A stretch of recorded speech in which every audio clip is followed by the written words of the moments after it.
మా ఇంట్లో వంటల ప్రోగ్రాంలో భాగంగా ఈరోజు బాదుషా రెడీ అవుతుందండి. ఇందులో కొన్ని క్లిప్పింగ్స్ స్టార్టింగ్ మిస్ అయినాయి. మైదా పిండిలో బేకింగ్ పౌడరు, బేకింగ్ సోడా, పెరుగు, నెయ్యి కలిపారండి. కొద్దిగా తగినంత సాల్ట్, చాలా కొంచెం వేస్తారండి స్వీట్స్లో సాల్ట్ వేసి అంత బాగా కలుపుకోవాలండి.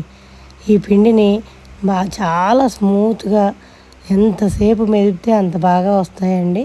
చూడండి ప్రాసెస్ జరుగుతుంది. మా ఇంట్లో బాదుషా చేయించే వరకు ఈ బాదుషా ఇంత ఈజీ అని నాకు తెలియదండి. ఇది వరకు చేశారు కానీ ఎప్పుడు ఇంత దగ్గరగా చూడలేదు. చాలా ఈజీగా చాలా తొందరగా అయిపోయే రెసిపీ అండి ఇది. పిండిని బాగా మెత్తగా పిసికిన తర్వాత దాన్ని కట్ చేసుకొని దానికి రోల్ లాగా చేసి చక్కగా ప్రెస్ చేసుకొని బాదుషా షేప్లో చేసుకున్నారండి. మనకి ఎంత సైజులో కావాలో బాదుషాలు అంత సైజు రౌండ్స్ చేసుకొని పెట్టుకోవాలండి. తర్వాత బాదుషా షేప్లో చేసుకుంటారు. మీకు కనిపిస్తున్న వీడియోలో బ్యాక్ సైడ్న ఈ బాదుషా కోసం పాకం రెడీ అవుతుందండి. ఓ పక్క లడ్డూకి కాజాలకు కూడా ప్రిపరేషన్ జరుగుతుందండి.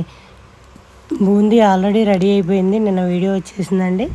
కాజా, లడ్డు మళ్ళీ వీడియోలో రాబోతున్నాయి. ఇప్పుడు బాదుషా చూసేయండి. ఇక్కడ చూడండి బాదుషాని ఎలా తయారు చేస్తున్నారో. చక్కగా రౌండ్ చేసుకొని హ్యాండ్ పైన పెట్టి థంబ్ ఫింగర్తో షేప్ చేస్తున్నారండి. దీన్ని ఫోల్డింగ్ చేసి మడతలుగా చేస్తారేమో అనుకునేదాన్ని అండి నేను ఇదివరకు.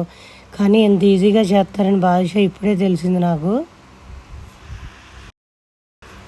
1 kg మైదా పిండికి 60 బాదుషాలు పైన అయినాయండి. సైజు కూడా బాగానే ఉంది, మరీ చిన్నవేం కాదు, పర్వాలేదు. ఈ సైజు చాలండి మనకి ఇంట్లోకి. చూడండి షేప్ ఎంత బాగుందో. టేస్ట్ కూడా చాలా బాగా కుదిరినాయండి. ఆల్రెడీ వంట మాస్టరు బాదుషాలు ఎన్ని అవుతాయో చెప్పాడండి. అయినా మన కుతూహలం ఆగదు కదండి.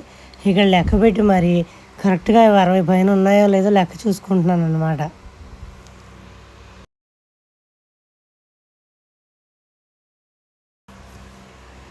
ఇలా రెడీ అయిపోయిన బాదుషాని ఆయిల్లో ఇలా దేవేసుకుంటారండి.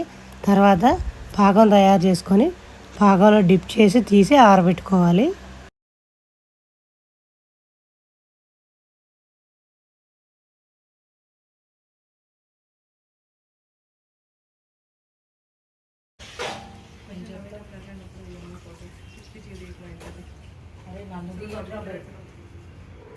అమ్మ ఈ నువ్వేం చదువుకో. మా అమ్మ ఎందుకు వచ్చింది, మా చెట్ల ఎందుకు వచ్చిందో తెలుసా అండి మీకు? ఈ వండించిన లడ్డూలు, స్వీట్లు అన్నీ టేస్ట్ చేయడానికి వచ్చింది. అంతేనా? చెప్తున్నా. ఇక్కడ పాకంలో వేసిన బాదుషాలని తీసి ప్లేట్ పైన పెడుతున్నారు చూసారా. ఈ వీడియో మీకు నచ్చినట్లయితే like, share, subscribe my channel.